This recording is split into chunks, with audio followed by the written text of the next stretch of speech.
ये ध्यान सूत्र है, meditation is unpremeditated, uncharted, unpredictable and unprecedented art. अर्थात ध्यान पहले से न तय की गई, अपरिचित,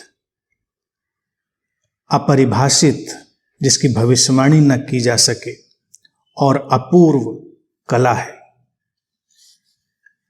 ये सारी बातें हमें जो ध्यान सूत्र के शब्द आते हैं उनको बहुत ही ध्यान से देख लेना पड़ेगा।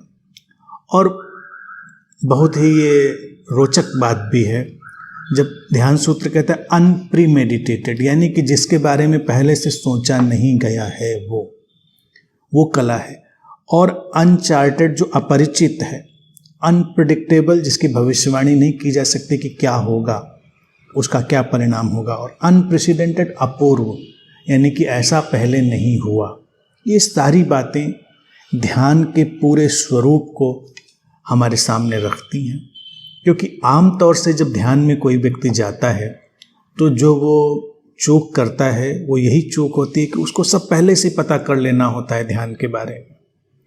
उसको ये अंदर बात बैठ गई होती है कि हमको पता होना चाहिए, और लोग भी बताते हैं कि ये ध्यान है, ये करोगे तो इससे ये परिणाम होगा, ऐसा होगा, वैसा होगा। ये सारी बातें ध्यान को एक सीमा दे देती हैं, एक फ्रेम दे देती हैं, एक बंधन दे देती हैं, और जो ध्यान की स्वतः स्फूर्त घटना होती है, जीवंत घटना होती है, अलाइव हैपनिंग होती है, वो रुक जाती है। अनप्रीमेडिटेटेड का अर्थ ये होता है कि पहले से सोच नहीं सकते कि तुम ध्यान में क्या होगा। वो कला है, तुम तैयार हो, तत्पर हो, तुम्हारे अंदर प्यास जगी हो, फिर धीरे धीरे ध्यान ही तुमको आविष्ट करेगा, घेरेगा। अगर तुम बहुत तैयारी के साथ पहले सोच कर जाओगे कि तुमको ये करना है, ये करना है, ये करना है, तो तमाम चीज़ें चूकी जा सकती हैं। अतीत में अगर हम उन बुद्धों, उन ऋषियों, उन गुरुओं के जीवन को उठाकर देखें जिनके जीवन में ध्यान का कुछ अनूठा घटनाक्रम आया, तो वो एक अनिश्चित ढंग से आया, जैसे अज्ञात से कुछ उतर आया हो। उन्होंने पहले से नहीं तय किया था, इसीलिए ध्यान के इतनी विधियां खोज ली गईं, ध्यान के इतने उपाय खोज लिए गए। कभी कभी ठहर कर व्यक्ति को इस पर मनन करना चाहिए कि इतनी अनजानी, अनोखी, अनूठी ध्यान की विधियां कहाँ से आ गईं। किसी को तो कभी घटी होंगी ना पहले, जिसको घटी फिर उसने उनको एक स्वरूप दे दिया।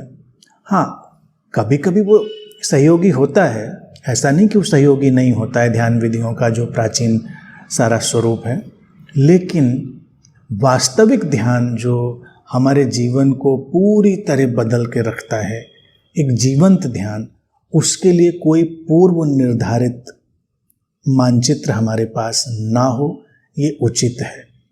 और जब पूर्व निर्धारित मानचित्र नहीं है, उसके अलावा फिर जो गुण आने चाहिए ध्यान में, वो सूत्र कहता है कि भविष्यवाणी उसकी नहीं हमको करनी है। यानी कि भविष्यवाणी, अनप्रेडिक्टेबल का अर्थ क्या होता है? भविष्यवाणी ऐसे नहीं कि ऐसा होगा वैसा होगा, कि हमको पहले से ही पता हो कि ये इधर इधर जाएगा। आमतौर से लोग यही पता लगाने की कोशिश करते हैं ना, कि जो व्यक्ति ध्यान में पूरा जा चुका है उसको ध्यान की पूरी ABCD पता होगी। ABCD किसी को नहीं पता हो सकती ध्यान की। हवाओं के बहने की, नदियों के बहने की ABCD किसको क्या पता हो सकती है? आसमान में बादलों के तैरने की ABCD क्या पता हो सकती? इतना पता है, बहते हैं, हवाएं बहती हैं, नदियां बहती हैं, बादल आसमान में तैरते हैं, कैसे, कहाँ, कब, किधर मुड़ जाएंगे कोई नहीं जानता। तो उतनी गुंजाइश सबको छोड़नी चाहिए, उतना अनप्रेडिक्टेबल उनका हिस्सा हमेशा ध्यान में रखना चाहिए। और वो अनचार्टेड हैं, अपरिचित हैं। तुम ऐसी ज़मीन पर जा रहे हो जिसके बारे में तुमको ज्ञात नहीं है, तो वो अज्ञात का जो बुलावा है, आमंत्रण है, और अज्ञात की जो ज़मीन है उसके लिए खुला हुआ रहना चाहिए, पूरी तरह ग्रहणशील रहना चाहिए। तब कहीं जाकर वो वास्तविक ध्यान तुमको खींच पाएगा। और ये जो सारा घटनाक्रम है ये अनप्रेसिडेंटेड है, अपूर्व है, इस पहले नहीं हुआ। तो कभी तुलना मत करो। अनप्रेसिडेंटेड का पार्ट जब आ जाएगा अपूर्व का, तो उसका तात्पर्य क्या है? तुलना नहीं करनी है।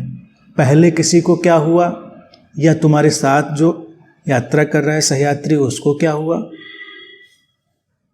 इन बातों का कोई मतलब नहीं। ध्यान हमेशा एक अपूर्व घटना है, जो जिसके भीतर घटती है उसके लिए ही उसका पूरा एक ढंग होता है, नया एक रूपांतरणकारी ढंग। जैसे प्रेम, ध्यान की इसीलिए प्रेम से तुलना करी जाती है कि प्रेम भी यूं तो जाना पहचाना है, लेकिन जब जिसके हृदय में घटता है उसके लिए वो अपूर्व ही होता है, उसकी पहले से कोई पहचान तुलना नहीं करी जा सकती। तो इसलिए ध्यान में जब कोई भी प्रवेश कर रहा है खोजी, तो उसको इन सारी बातों को अपने अंदर अच्छे से बिठा लेना है, और ध्यान में आगे भी जा रहा है, ध्यान में प्रवेश भी कर चुका है, ध्यान के स्वाद को चख भी रहा है, तब भी उसको ये सारे शब्द, ये सारी बातें अपने अंदर बिठा के रखनी चाहिए। तभी वो जो रहस्य है अज्ञात का, वो परत दर परत खुलता जाएगा। अनप्रीमेडिटेटेड, अनप्रेसिडेंटेड, अनचार्टेड, अनप्रेडिक्टेबल, इन बातों को ध्यान रख के ही ध्यान की यात्रा में आगे चलना।